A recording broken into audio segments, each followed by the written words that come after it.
Thank you, Larry, for this introduction. I want to take you all back to last year.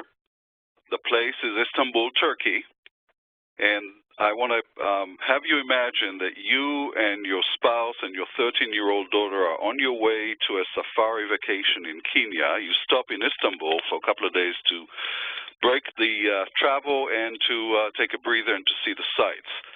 You're in your hotel. It's in the middle of the night, 2 o'clock in the morning, and you hear shots. You wake up to the sound of shots, rolling tanks.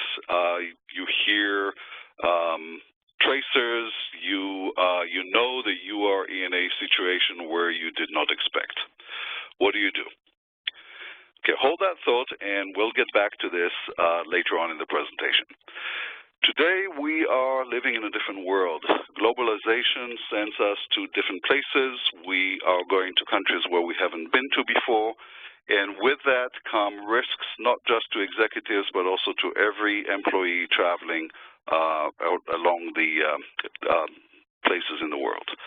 U.S. citizens, unfortunately, are targeted more than others, and we need to take into account this risk because both public and private boards are now concerned and are beginning to put together best practices and standards for such travel to reduce corporate liability and to improve the safety of the employees.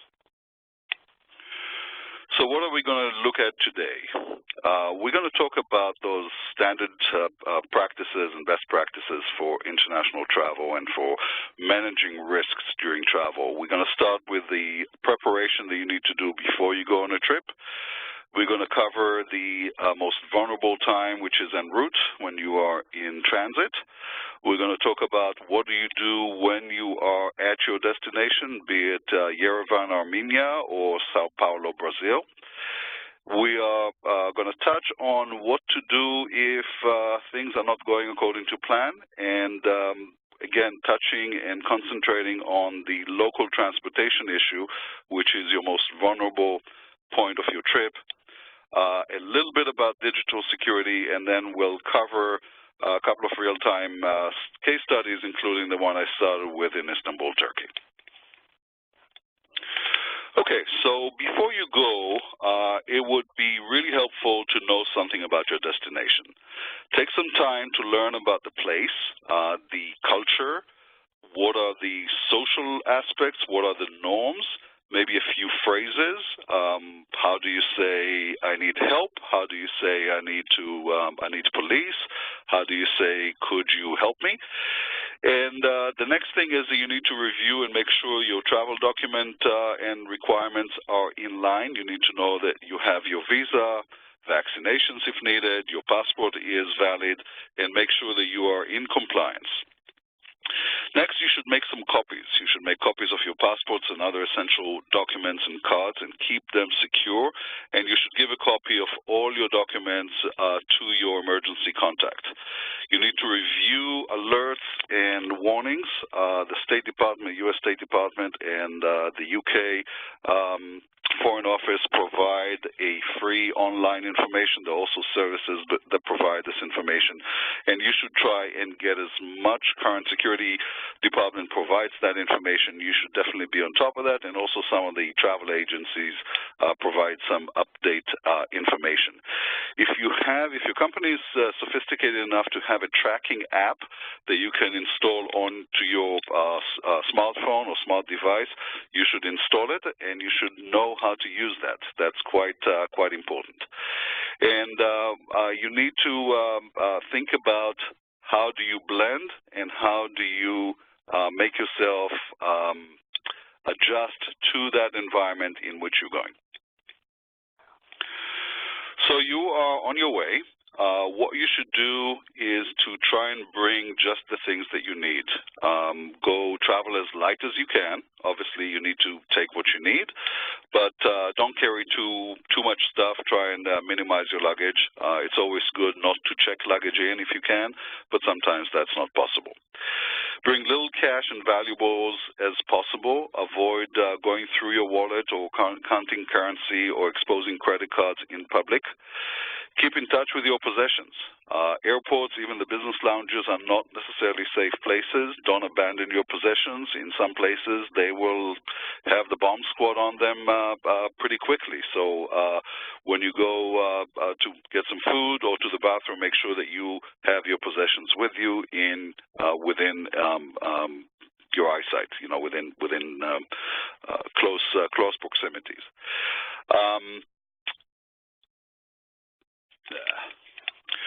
Okay, when you are in your destination, obtain cash as you go rather than carrying large amounts. Credit cards work typically quite well, and some of them don't have any foreign transaction fees. Those would be good. Mind what you say to people. People that you don't know may not be trustworthy, so resist the urge to confide in strangers. I know that you are not going to be in your regular environment, but don't necessarily share information with people you don't know. Mind what you say on the phone. People around you have ears, and that is not necessarily stuff that you want to say. You need to make sure that you say things that you can trust. And also, last but not least, we'll touch upon it, Wi-Fi. Public Wi-Fis are exactly that. They're public. They're not secure, and they're open to people to obtain your passwords, your information. Make sure you do not use public Wi-Fi's systems for anything that you need to keep in confidence. So the saying about when in Rome, act like a Roman is really true. One of the things that is quite important is that when you're familiar, you have some options. So take a few minutes to familiarize yourself with the new surroundings. Where are the emergency exits? How do you dial the equivalent of 911? Where are the hospitals, emergency services? That sort of information could become the matter of life or death in an emergency. Just keep aware of your surroundings. Situational awareness is very, very important. Stay away from any unsolicited attention. Don't accept advice, food, drinks from people that you don't know. Stay brag-free. Don't start telling people about how important you are and what it is that you are doing to change the world. It's no one's business. Observe what locals do. Do not get into heated arguments, particularly stay away from politics and religion. Those are not the best things. Stay away from karaoke bars and drinks, except when you are with your colleagues from your local office, and this is what they do to entertain you. Again, stay away from excessive drink. Make sure that you are in control of your possessions. We've already talked about it. When in Rome, behave like a Roman. The most vulnerable portion of your trip is when you are in a foreign country and you need to transfer from one point to the other, whether it's from the airport to your hotel or to the local site where you're going to be visiting, or whether it is from the local site to a restaurant or to another meeting place. We, a few years ago, had a female executive of one of our clients travel to Sao Paulo, Brazil, and she wanted us to provide her with secure local travel. We provided a local bilingual driver whose information was sent to her prior to the trip. She had his photo, she had his cell phone number, she had his description. He met her at the airport. Transported her to the car, took her to her location, and she got back home happy. At the same time, 3 male executives from the same company decided to just take a taxi. They took a taxi. One of them was a Portuguese speaking. They felt that they did not need the secure transportation. And pretty shortly after they left the airport, they were in the taxi, in a traffic light. A motorcycle rider pointed a gun at them, and quickly they had to part with their possessions, their watches, their wallets, etc. So being familiar or having the language and feeling that you are aware of what's going on locally is not always the best way to protect yourself in a foreign country. The transportation piece of the trip is typically the most vulnerable. Make sure that you are aware of your options. Typically, it would be very cost-effective to take a secure driver in a identified car. Typically, they would have local connections. They'll be connected to an operations center. They'll be trained. They'll know where the emergency locations are. And the cost is surprisingly similar to that of a limo that you would take in the Bay Area, for example, or in any metropolitan area. So take that into account before you plan your trip. Those are options to typically mitigate some of the risks in the most vulnerable pieces of your travel. So we don't typically think about it, but things can go wrong. And people who survived emergency situations, shooting, bombing, terrorist attacks, crime, have had the input that when they thought about it, they heard someone talk about what to do during those situations, and that came back to them. So think about this time in this webinar, and hopefully, if you are in a situation where you need to do something and you need to take action, what we're about to share with you will actually stick. So first of all, try and avoid the conflict whenever possible. Move away if you see the first sign of heated arguments, you see people with weapons, shouts, things like this. Just move away. Don't be a hero. Be a survivor. Get out of there. If you find yourself in the situation, run. Try and be ahead of the crowd. Don't be the one who's being trampled.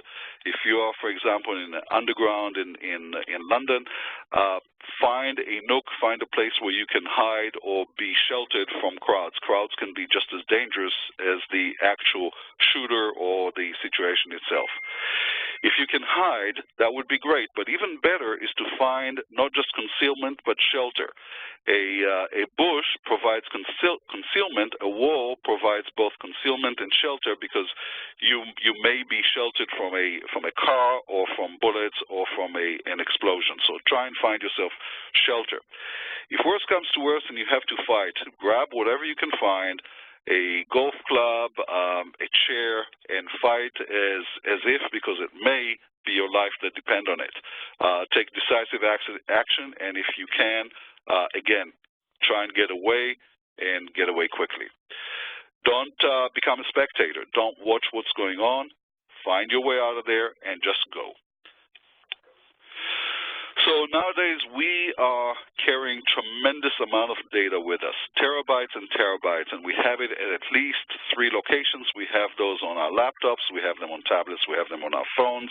We now have various smart devices that we carry with us, and the information about us and information about our company and our organizations is really significant. So consider not taking as much data with you. Consider disabling, taping over a camera, any integrated laptop cameras and microphones. Install privacy screens on your laptop so that people cannot just watch what you're typing or what's on your screen when you're sitting on a plane. Try and make sure that you only use approved VPNs, disable file sharing, and all unnecessary network connections. Back up all your data before you go, and if you can, use a throwaway email, or at the very least, encrypt your email. Consider getting a throwaway loaner. When you go to certain countries, it really is better to just have a clean laptop without any information, just to enable you to communicate back and forth, and use that laptop. Don't take your regular laptop with you. Okay, so let's get back to Istanbul 2016. There's a coup attempt raging on. The family is sitting inside a hotel right on the bank of the Bosphorus. Shots are fired, tanks are rolling down. The hotel is completely bunkered in. The gates to the hotel have been closed, and they're sitting there in their room, quite afraid. It's 2 o'clock in the morning. We get a call from the chief security officer of the company saying my executive and his family are in the hotel room. They don't know what to do. What are we going to do here? We, within 2 hours, had communication directly to them. In the morning, the following morning, we had our local representative in Istanbul, who is a former regional security officer at the U.S. Embassy in Istanbul, in the room, talking through the various possibilities. At that time, Ataturk Airport was completely closed. There was no way in and out of the country area, and we had no way of telling how long this situation will last. There was still fighting out in the streets, curfew, dangerous to move. We decided to keep them in the room. We had a contingency of security folks, Turkish security folks with vehicles, and we started working on potentially evacuating them to safe houses, through the sea to Greece, and from there back to the U.S., but we decided to wait and see until the situation clears up. Within 2 days, sure enough, the airport opened up, and we were able to get them back on the flight to Nairobi and continue with their safari. We did this using a armored vehicle with security contingency, and everything went well. Clearly, that could have gone differently, and sometimes the most conservative approach is the best one. Just wait and see until the situation clears up. Back in 2011, take yourself to Cairo, Egypt, Tahrir Square. Hundreds of thousands of people. The country is in a true upheaval during the Arab Spring. We have an executive of one of our companies whose mother is living in Cairo at the time. He is quite concerned about her well-being, and he's asking us to find, first of all, locate her because communications were sketchy, and see if we can get her out of the country. Again, we were working simultaneously on a variety of evacuation routes through the Suez Canal to Israel, through the Mediterranean to Greece or Cyprus, and we were waiting for the airport to open. We used a window of opportunity when the executive was able to fly from Dubai on the very first flight that came in to Cairo airport. He came in, we were able to transport his mother to the airport. They turned around and left on the same plane. So there are ways to get out of a crisis. We hope you don't get into one in the first place. If you do, you have some tools now, and we'll be happy to entertain some questions. Thank you for your attention.